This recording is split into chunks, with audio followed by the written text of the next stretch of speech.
ओम श्री गुरुवे नमः। ओम शांति ही शांति ही शांति ही। प्रणाम भगवान। भगवान, अभी हमारा सत्संग जीवन मुक्ति विवेक श्री स्वामी अखंडानंद सरस्वती जी महाराज द्वारा विरचित और स्वामी जी ने प्रवचन के माध्यम से व्याख्या की है। प्रवचन नंबर 19 से एपिसोड नंबर 2 लेते हैं। भगवान स्वामी जी बताते हैं कि राजस्थानी भाषा में, मारवाड़ी भाषा में यह बदमाशी शब्द बहुत हल्का है। हमारे गांव में तो इसको बहुत भारी मानते हैं। यदि किसी को बदमाश कह दे तो डंडा मार दे, है ना। लेकिन मारवाड़ी भाषा में तो बदमाश प्यार का शब्द है। बच्चों को बड़े प्यार से इस नाम से पुकारते हैं। अच्छा, अब आपको यह बात सुनाते हैं कि बचपन में हम क्या बदमाशी करते थे। यदि स्कूल में से छुट्टी लेनी हो तो जाकर मास्टर साहब से कहते थे कि मास्टर साहब, मेरे पेट में दर्द हो रहा है। अब यह बात तो वैद्य जी की नाड़ी पकड़ने पर भी मालूम न पड़े कि पेट में दर्द है या नहीं। यदि कह दें कि सर में दर्द है तो वह जो जांच करने का उपकरण होता है उससे भी सिर दर्द का पता नहीं चलता है। फिर दर्द में हमेशा ब्लड प्रेशर भी नहीं बढ़ता है। बच्चे के कहने पर भी कि मेरे सर में दर्द हो रहा है, यह मानना ही पड़ता है कि भाई जब इसको दर्द का अनुभव हो रहा है तब हमको उस पर शंका करने का क्या कारण है। मास्टर ने झूठ मूठ कह दिया कि मास्टर से झूठ मूठ कह दिया कि हमारे सर में दर्द है, हमारे पेट में दर्द है। मास्टर से छुट्टी ले ली और चले गए अमरूद के बगीचे में। अमरूद के पेड़ छोटे छोटे होते हैं। मोड़ से चढ़ गए और मस्ती से अमरूद खाने लगे। नारायण, दर्द का पता नहीं चलता है, मानकर ही चलना पड़ता है। दूसरे के मन में यह बात केवल कल्पना से आती है। हम अपने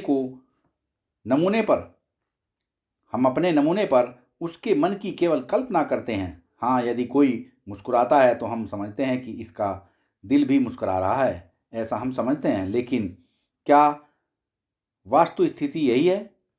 क्या उसकी मुस्कान सचमुच में दिल की मुस्कान से निकलती है? एक बार हमसे बड़ा अपराध हुआ, हम आपको बताते हैं। हमारे पास एक बड़े बूढ़े रहते थे। वह हमसे बहुत बड़े थे। हम उनके छोटे से बच्चे थे। वह बड़ी उम्र के थे, परंतु वह हर समय चुहलबाजी करते रहते थे। वह बड़े विद्वान भी थे, वह बड़े प्रतिष्ठित भी थे, लेकिन हर समय कुछ न कुछ मजाक हंसी खेल करते रहते थे। चुटकुला बोलते रहते थे, दो दो चोंचे करते रहते थे। अब उस समय तो हम अपने को बिल्कुल साधक मानते थे। हमको उन बड़ी उम्र के विद्वान प्रतिष्ठित सज्जन की यह सब चुहलबाजी, चुटकुलेबाजी, हास परियास, व्यंग, चोंचे बिल्कुल भी अच्छे नहीं लगती थी। एक दिन हमने कह ही दिया कि यह सज्जन दिन भर मजाक करते रहते हैं, हमको तो यह सब बिल्कुल भी अच्छा नहीं लगता। उस साधु ने हमको कहा, भले मानुस, तुम समझते नहीं हो, इनकी 6 तो बेटी हैं, उनमें से 5 विधवा हो चुकी हैं। वाह भगवान वाह। विधवा होने के बाद वे 5 बेटियां बाप के घर में ही रहती हैं। उनके 2 बेटे थे, एक मर गया, एक गुंडा हो गया। पैसा घर में है नहीं। उनको 200 रुपया मदद में मिलता है, उसी से सारी गृहस्थी चलाते हैं। उनके हृदय में इतनी पीड़ा है कि तुम उसका अंदाज नहीं लगा सकते हो। यदि वह मजाक न करे, चुटकुले न बोले, हास परिहास न करे, व्यंग न बोले तो अपने दिल की पीड़ा को बर्दाश्त कैसे करे? वह अपना दुख मिटाने के लिए अपना समय हंसी मजाक में काटते हैं। यदि वह गंभीर हो जाएं तो सारा दुख उनके ऊपर सवार हो जाएगा और वह बेचारे बड़े दुखी हो जाएंगे। इसलिए उनकी यह चुहलबाजी, चुटकुलाबाजी हर समय होती रहे। उनका यह हास परिहास, व्यंग हर समय होता रहे। उनका यह हंसी मजाक हर समय चलता रहे। इसी में उनकी भलाई है। भला तुम उनके हृदय की पीड़ा को समझते नहीं हो, इसलिए तुम्हें यह सब अच्छा नहीं लगता है। जब तुम उनके दिल के दर्द को समझोगे तब तुम्हें भी यह सब दुख बर्दाश्त करने की कला लगेगी। हमसे उस साधु ने ऐसे कहा हो यह हमारे बचपन की बात है। वह सज्जन महाराष्ट्र के थे। अब देखो, पीड़ा में से भी मुस्कान निकलती है। हम उनकी मुस्कुराहट को हंसी को समझ नहीं पाते थे। हम यह समझ नहीं पाते थे कि उनकी असह्य भयंकर पीड़ा में से उनकी यह मुस्कान निकलती है, उनकी यह हंसी गूंजती है, उनकी चुटकुलेबाजी के कहकहे लगते हैं। साधु ने हमको यह रहस्य समझाया हो।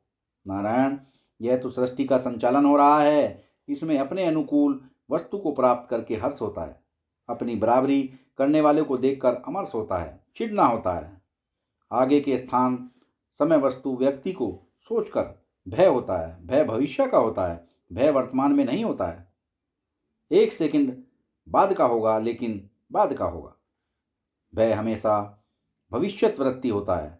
अमर्ष बराबरी वाले का होता है। हर्ष अनुकूल विषय से होता है। जीवन मुक्त तो इन सब हर्ष, अमर्ष, भय से मुक्त है।